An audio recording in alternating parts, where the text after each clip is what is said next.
فرشتوں کے سامنے کیا اور فرمایا کہ اگر سچے ہو تو مجھے ان کے نام بتاؤ۔ انہوں نے کہا تو پاک ہے، جتنا علم تو نے ہمیں بخشا ہے اس کے سوا ہمیں کچھ معلوم نہیں، بے شک تو دانا ہے، حکمت والا ہے۔ تب اللہ نے آدم کو حکم دیا کہ آدم تم ان کو ان چیزوں کے نام بتاؤ۔ سو جب انہوں نے ان کو ان کے نام بتائے تو فرشتوں سے فرمایا کیا میں نے تم سے نہیں کہا تھا کہ میں آسمانوں اور زمین کی سب پوشیدہ باتیں جانتا ہوں، اور جو تم ظاہر کرتے ہو اور جو پوشیدہ کرتے ہو سب مجھ کو معلوم ہے۔ اور جب ہم نے فرشتوں کو حکم دیا کہ آدم کے آگے سجدہ کرو تو وہ سب سجدے میں گر پڑے مگر شیطان نے انکار کیا اور غرور میں آ کر کافر بن گیا۔ اور ہم نے کہا کہ اے آدم تم اور تمہاری بیوی بہشت میں رہو اور جہاں سے چاہو بے روک ٹوک کھاؤ پیو، لیکن اس درخت کے پاس نہ جانا، نہیں تو ظالموں میں ہو جاؤ گے۔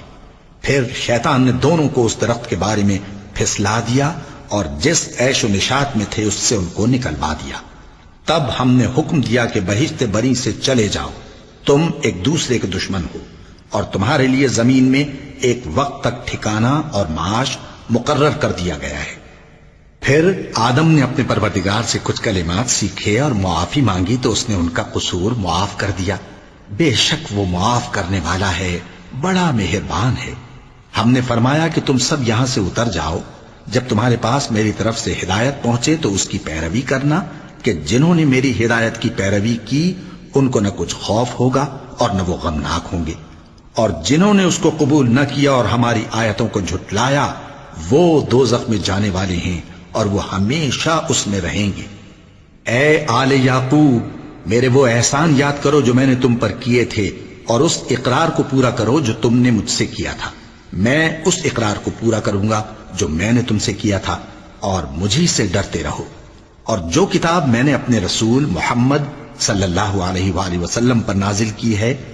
جو تمہاری کتاب یعنی تورات کو سچا کہتی ہے، اس پر ایمان لاؤ اور اس سے منکر اول نہ بنو، اور میری آیتوں میں تحریف کر کے ان کے بدلے تھوڑی سی قیمت یعنی دنیاوی منفعت نہ حاصل کرو، اور مجھی سے خوف رکھو، اور حق کو باطل کے ساتھ نہ ملاؤ، اور سچی بات کو جان بوجھ کر نہ چھپاؤ، اور نماز پڑھا کرو اور زکوٰۃ دیا کرو، اور اللہ کے آگے جھکنے والوں کے ساتھ جھکا کرو۔ یہ کیا عقل کی بات ہے کہ تم لوگوں کو نیکی کرنے کو کہتے ہو اور اپنے تئیں فراموش کیے دیتے ہو، حالانکہ تم اللہ کی کتاب بھی پڑھتے ہو؟ کیا تم سمجھتے نہیں؟ اور رنج و تکلیف میں صبر اور نماز سے مدد لیا کرو، اور بے شک نماز گراں ہے مگر ان لوگوں پر گراں نہیں جو عجز کرنے والے ہیں، جو یقین کیے ہوئے ہیں کہ وہ اپنے پروردگار سے ملنے والے ہیں اور اس کی طرف لوٹ کر جانے والے ہیں۔ اے یعقوب کی اولاد، میرے وہ احسان یاد کرو